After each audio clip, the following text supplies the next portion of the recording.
ദൈവത്തിന് വന്ദനം. വചനം മാംസമായി നമ്മുടെ ഇടയിൽ വസിച്ചു. അവന്റെ മഹത്വം നമ്മൾ ദർശിച്ചു. കൃപയും സത്യവും നിറഞ്ഞതും പിതാവിന്റെ ഏകജാതന്റേതുമായ മഹത്വം.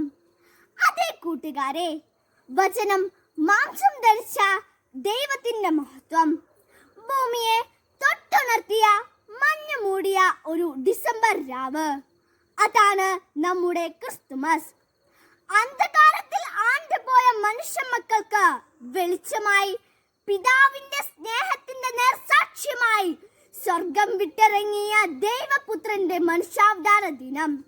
സ്നേഹത്തിന്റെയും സഹോദരത്തിന്റെയും സമഭാവനയുടെയും സന്ദേശം ഉണർത്തുന്ന പുണ്യദിനം.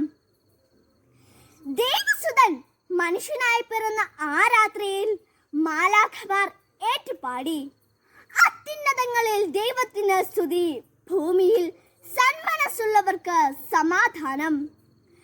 ലൗകിക വ്യഗ്രതകളുടെ പിന്നാലെ പറക്കം പായുന്ന ലോക സുഖഭോഗങ്ങളിൽ മനം മറന്നു പണത്തിന് വേണ്ടി സനാതന മൂല്യങ്ങളെയും സഹോദരങ്ങളെയും, എന്തിന് ദൈവത്തെ തന്നെയും മറക്കുന്ന ആധുനിക മനുഷ്യരോട് മാലാഖമാർ ഇന്നും പറയുന്നുണ്ട്, സന്മനസ്സുള്ളവർക്ക് സമാധാനം ഉണ്ടാകുമെന്ന്.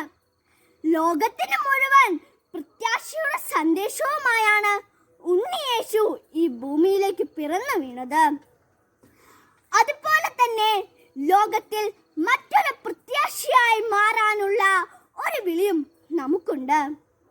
രോഗത്തിലും ദാരിദ്ര്യത്തിലും ഏകാന്തതയിലും വലയുന്ന സഹോദരങ്ങളിലേക്ക് പ്രത്യാശയുടെ കിരണമായി എത്താൻ, മറ്റൊരു ഉണ്ണിയേശുവാകുവാൻ ഓരോ ക്രിസ്തുമസും നമ്മെ ആഹ്വാനം ചെയ്യുന്നുണ്ട്. എല്ലാവർക്കും ഒരിക്കൽ കൂടി ക്രിസ്തുമസിന്റെ മംഗളങ്ങൾ നേർന്നുകൊണ്ട് നിർത്തുന്നു. നന്ദി, നമസ്കാരം.